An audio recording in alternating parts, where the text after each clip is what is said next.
electric field due to dipole on equatorial point. The position of any point on equatorial line is also known as broadside on position. तो आप consider कीजिए dipole, negative charge, positive charge, separated by a distance 2a. O is central, and this line perpendicular to axial line is known as equatorial line. तो आप consider करो कि point P यहाँ पे है, and the position of this point on equatorial line is also known as broadside on position. Negative charge की वजह से जो इलेक्ट्रिक फील्ड होगा रेडियली इनवर्ड इस डायरेक्शन में, पॉजिटिव चार्ज की वजह से जो पॉइंट P पे फील्ड होगा वो रेडियली आउटवर्ड इस डायरेक्शन में, और पॉइंट P मान लो सेंटर O से R डिस्टेंस पे। तो हम देख सकते हैं कि पॉइंट P नेगेटिव चार्ज से भी सेम डिस्टेंस पे है और पॉजिटिव चार्ज से भी सेम डिस्टेंस पे है, और ये डिस्टेंस है root R square plus A square from Pythagoras theorem. अब आप कंसिडर कीजिए कि ये एंगल मान लो हमारे पास थीटा है, बाय सिमेट्री ये एंगल भी थीटा। तो जो इलेक्ट्रिक फील्ड के वर्टिकल कंपोनेंट्स है, पॉजिटिव चार्ज का जो इलेक्ट्रिक फील्ड है उसका वर्टिकल कंपोनेंट इस डायरेक्शन में साइन थीटा, और हॉरिजॉन्टल कंपोनेंट इस डायरेक्शन में कोस थीटा।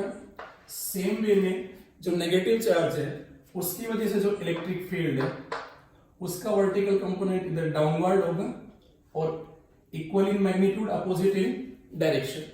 तो ये दोनों वर्टिकल कंपोनेंट्स कैंसिल आउट हो जाएंगे और हॉरिजॉन्टल कंपोनेंट ऐड हो जाएंगे। इसका हॉरिजॉन्टल कंपोनेंट इधर E minus cos theta, magnitude same है तो 2 टाइम्स, तो वर्टिकल कंपोनेंट कैंसिल आउट और हॉरिजॉन्टल कंपोनेंट ऐड हो जाएंगे। तो नेट इलेक्ट्रिक फील्ड कितना हो गया 2E प्लस और माइनस किसी का भी मैग्नीट्यूड ले ले कोस थीटा। अब हम कोस थीटा कैसे फाइंड आउट करेंगे? अगर ये एंगल थीटा है तो ये एंगल भी theta, and cos theta is base upon hypotenuse, तो 2kq अपॉन डिस्टेंस का स्क्वायर, और अब डिस्टेंस कितना है पॉजिटिव चार्ज से नेगेटिव चार्ज से R square plus A square, square root sorry under root, उसको स्क्वायर करेंगे ये वैल्यू आ गई। कोस थीटा की वैल्यू पुट कर दे, cos theta base A upon hypotenuse that is root R square plus A square. तो ये हमारे पास वैल्यू क्या आ गई इलेक्ट्रिक फील्ड की, के cube into 2a upon are square plus A square raise to power 3/2। Now q into 2a, we know that this is electric dipole moment, so kp upon r square plus a square raised to power 3/2। In vector notation, अगर हम इसी result को vector notation में लिखे तो electric field, अब यहां पे देखिए electric dipole moment is from negative charge to positive charge, but electric field at equatorial point is in opposite direction. It means electric field and dipole moment are anti parallel to each other, so minus kp upon r square plus a square raised to power 3/2. So for equatorial points, electric field is anti-parallel to electric dipole moment. That's why we have a negative sign here. In case of axial point, apart from this region, electric field is parallel to dipole moment, but for equatorial point it is anti-parallel to P. If R is much larger than A, then from the denominator we can neglect A and result comes to E is equal to minus kp upon r cube. This result is valid only when r is much larger than a. अब हम compare करेंगे electric field due to dipole on axial point and an equatorial point.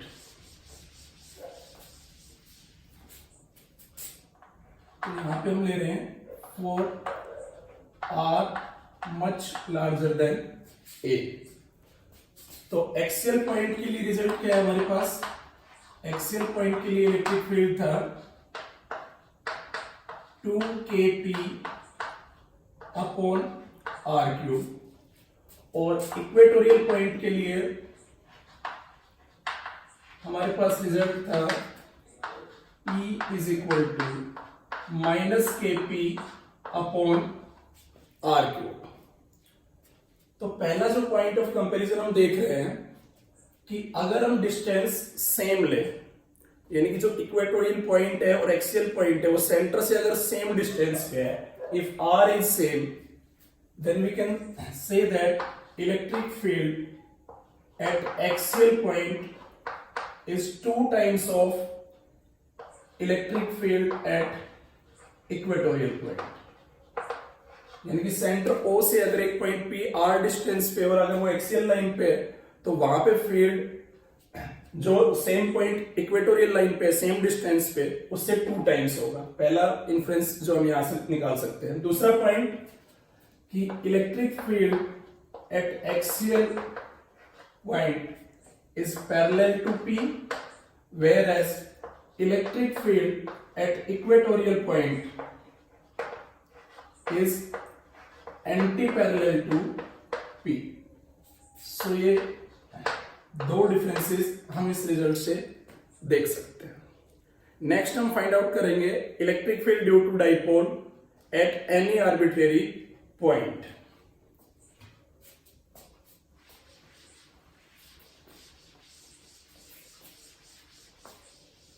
Electric field due to dipole at an arbitrary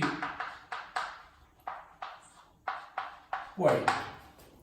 उसके लिए आप consider कीजिए फिर से dipole को नेगेटिव चार्ज, पॉजिटिव चार्ज और सारे डिस्टेंसेस सेंटर से मेजर किए जाएंगे. तो ये मान लो पॉइंट P है जो कि सेंटर से r डिस्टेंस पे है और जो electric dipole moment vector P है उसके साथ ये एंगल बना रहा है थीटा. अब हमें पॉइंट P पे इलेक्ट्रिक फील्ड फाइंड आउट करना है. उसके लिए हम पोटेंशियल का रिजल्ट यूज करेंगे. पोटेंशियल हम हालांकि हमने भी ड्राइव नहीं किया है, वो नेक्स्ट लेक्चर में ड्राइव करेंगे. बट अभी के लिए आप ध्यान रखेंगे कि potential at point P due to dipole ये हमारे पास होता है kp cos theta upon r square. अभी के लिए आप इस रिजल्ट को ध्यान रखेंगे, बाद में इसको ड्राइव भी करेंगे. और दूसरा जो रिजल्ट आप याद रखेंगे electric field is negative of gradient of electric potential. तो पॉइंट P पे नेगेटिव चार्ज की वजह से भी फील्ड होगा और पॉजिटिव चार्ज की वजह से फील्ड होगा. मान लो जो फील्ड है इलेक्ट्रिक फील्ड वो इधर है. This is net electric field making an angle alpha with line OP. अब इस फील्ड के दो कंपोनेंट होंगे. एक कंपोनेंट इस लाइन OP के होंगी, उस कंपोनेंट को हम नाम दे रहे हैं लेट्स से रेडियल कंपोनेंट, उसको ER से डिनोट कर रहे हैं. दूसरा जो कंपोनेंट होगा वो perpendicular to this line OP, वो हमारा जो कंपोनेंट हो गया वो ट्रांसवर्स कंपोनेंट और उसको हम डिनोट कर रहे हैं E थीटा से. अब अगर हम इस रिजल्ट पे आए तो आप इधर कोई भी स्मॉल डिस्टेंस कंसीडर करो P से P1. तो जो रेडियल कंपोनेंट है उसको हम लिख सकते हैं माइनस dv अपॉन PP1. अब जो PP1 डिस्टेंस है क्योंकि वो रेडियल डिस्टेंस के अलोंग ही है स्मॉल डिस्टेंस, तो इसको हम लिख सकते हैं माइनस dv dr और इसके अलोंग अगर स्मॉल डिस्टेंस कंसीडर करेंगे तो dr। अब इस रिजल्ट को हम लिखेंगे पार्शियल डेरिवेटिव की टर्म्स में minus del V by del r. यहां पे इसका मतलब क्या है कि जब हम v को डिफरेंशिएट करेंगे r के रिस्पेक्ट में तो हम ये एज्यूम करेंगे कि थीटा में कोई चेंज नहीं हो रहा है। सिमिलरली जब हम ट्रांसवर्स कंपोनेंट को लिखेंगे तो minus del V upon P P two, point P2 आप यहां पे ले लो। अब अगर हम कंसिडर करें तो मान लो ये जो एंगल है स्मॉल एंगल डी थीटा, तो P2 वैसे तो ऑलमोस्ट एक सर्टेन लाइन है, बट हम जो केस ले रहे हैं R is larger than A, much larger then A, और P2 बहुत स्मॉल डिस्टेंस है, तो हम इसको ऑलमोस्ट एक कर्व की तरह ले सकते हैं, दैट इज आर्क। तो P2 बेसिकली क्या हो जाएगा, approximately the length of arc, and length of arc is r into angle subtended by the arc which is d theta।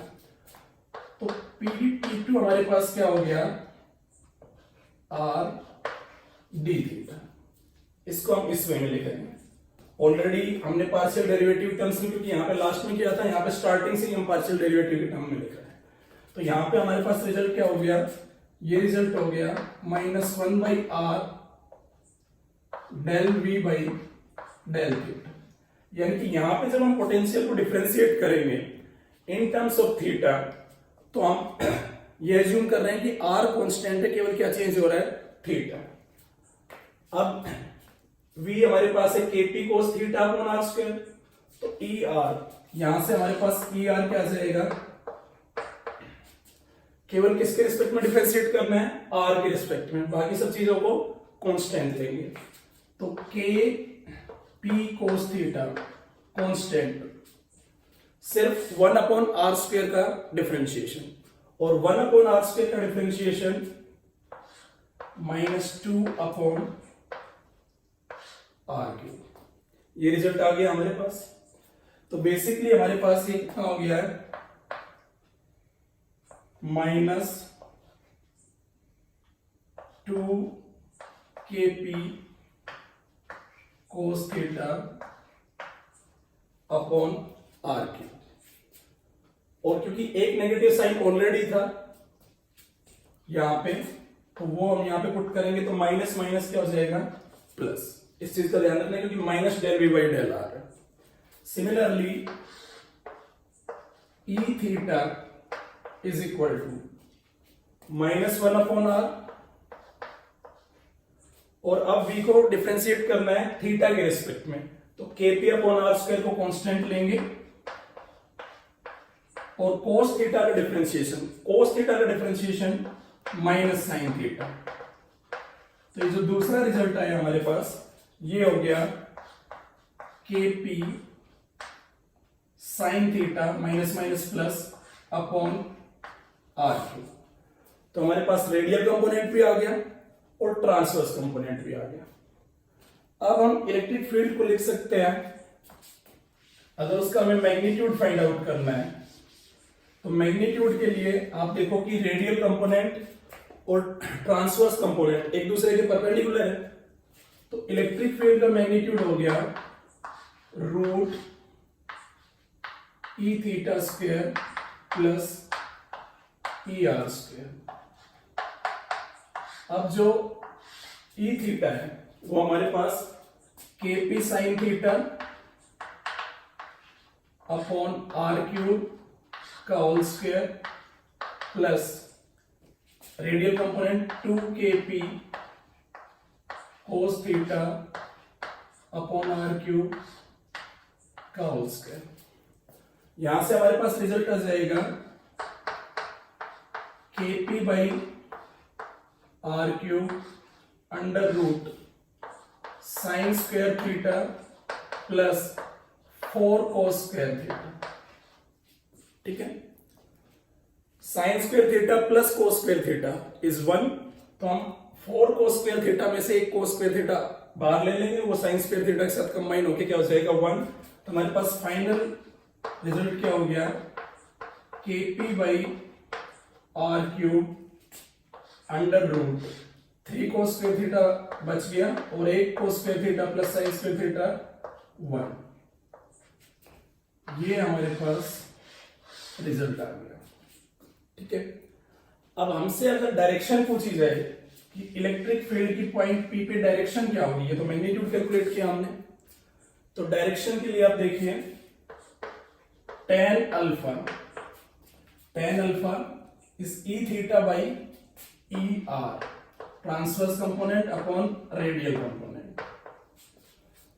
और ये रिजल्ट हमारे पास क्या आ जाएगा, ई थीटा कितना है kp बाई आर क्यूब, वो तो दोनों में फैक्टर है, तो kp by are cube cancel out हो जाएगा, इसमें बचेगा सिर्फ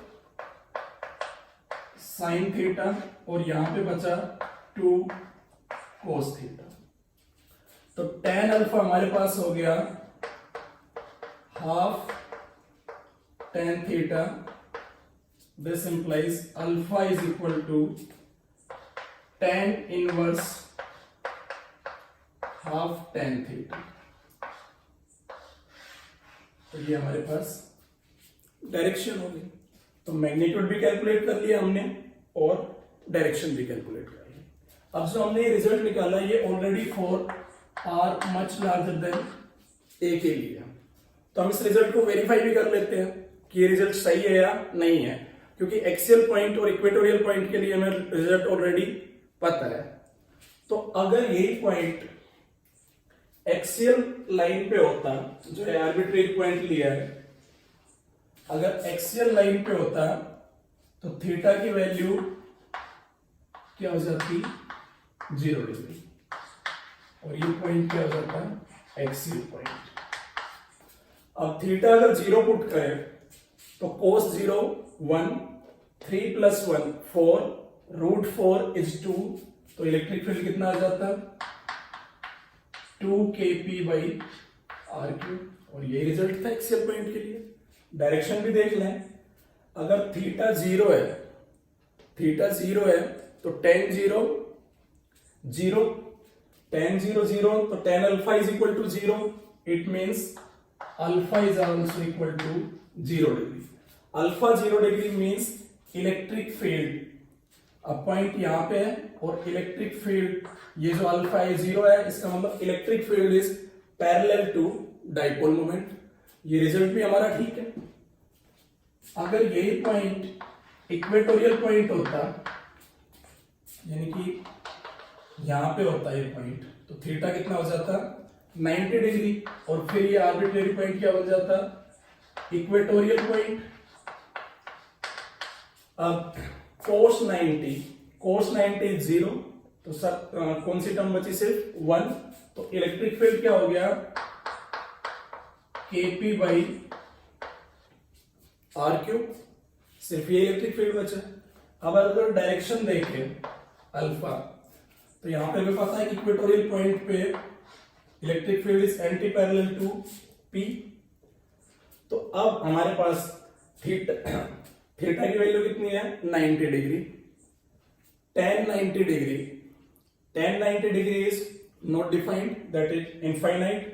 tan alpha is infinite, it means alpha is equal to 90 degree, और वो आ भी रहा है अल्फा का इलेक्ट्रिक फील्ड जो इस लाइन के साथ एंगल बना रहा है।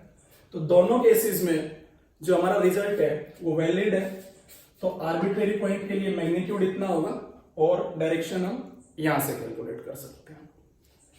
अब मान लो आपसे पूछा जाए कि जो आर्बिट्रेरी पॉइंट के लिए इलेक्ट्रिक फील्ड आपने कैलकुलेट किया है, इसके 2 कंपोनेंट आप कैलकुलेट करो, एक कंपोनेंट जो कि डाइपोल मोमेंट के पैरेलल हो और एक कंपोनेंट जो डाइपोल मोमेंट के एंटी पैरेलल हो। ये नेगेटिव चार्ज, ये पॉजिटिव चार्ज, ये पॉइंट P था, ये सेंटर O, ये एंगल थीटा, और ये जहां जो हमने यहां पे फील्ड कैलकुलेट किया इलेक्ट्रिक फील्ड, अल्फा, इधर जो कंपोनेंट था वो ई आर, और परपेंडिकुलर जो कंपोनेंट था इस लाइन के वो ई थीटा।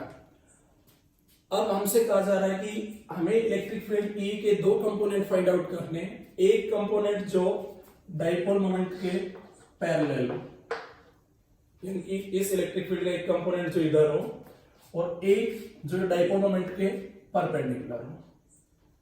तो उसके लिए आप देखिए, यानी कि एक कंपोनेंट जो इधर हो तो उसके लिए हम क्या करें, अगर ये एंगल थीटा है तो ये एंगल भी थीटा है, ये एंगल भी थीटा, और ये इस लाइन के परपेंडिकुलर है तो ये बचा एंगल कितना, 90 माइनस थीटा। तो इलेक्ट्रिक फील्ड का वो कंपोनेंट जो डाइपोल मोमेंट के पैरेलल हो, तो उसके लिए हम ई को ना कंसीडर करें, ई आर, और ई थीटा को कंसीडर कर ले। ई आर का इधर कंपोनेंट ई आर कोस थीटा, और ई थीटा का हॉरिजॉन्टल कंपोनेंट ई थीटा, ये 90 माइनस थीटा है, तो हॉरिजॉन्टल कंपोनेंट कितना हो जाएगा, वर्टिकल कंपोनेंट तो 90 minus theta cos 90 minus theta sine theta, और इधर कोस 90 माइनस थीटा साइन थीटा, इस डायरेक्शन में चली, तो minus E theta sine theta. अब ई आर की वैल्यू हमें ऑलरेडी पता है, ई आर हमारे पास कितना आया था, 2kp cos theta upon are cube, एक कोस थीटा और है तो हो जाएगा cos square theta, minus E theta हमारे पास था kp upon are cube into sine theta, और एक साइन थीटा और है sine square theta.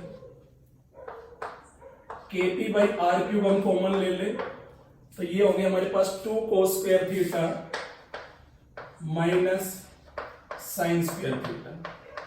Sine square theta को लिख सकते हैं हम 1 माइनस कोस स्क्वायर थीटा, तो ये हमारे पास आ गया kp upon are cube 3 cos square theta minus 1। तो ये component of electric field parallel to dipole moment. अब अगर हम परपेंडिकुलर कंपोनेंट फाइंड आउट करें, ई परपेंडिकुलर, तो ई आर का परपेंडिकुलर कंपोनेंट, ई आर का perpendicular component E R sign theta, और ई थीटा का परपेंडिकुलर कंपोनेंट ई आर कोस theta, और अब दोनों सेम डायरेक्शन में है तो ऐड हो जाएंगे ई थीटा कोस थीटा। अब इस केस में यहां पे हमारे पास क्या आएगा, 2kp upon are cube cos theta into sine theta, और इसमें होगा kp upon are cube sine theta into cos theta.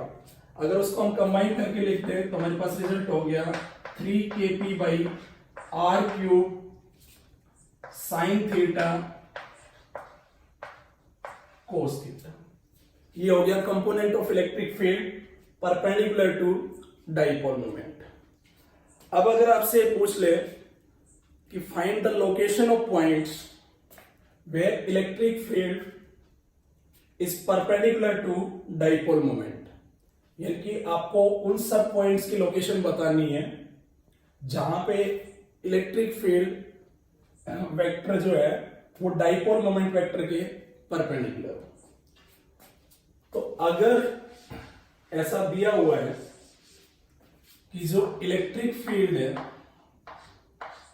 Is equal to E perpendicular, सिर्फ ई परपेंडिकुलर के इक्वल है, it means E parallel is 0, और ई पैरेलल 0 है, it means 3 cos square theta is equal to 1।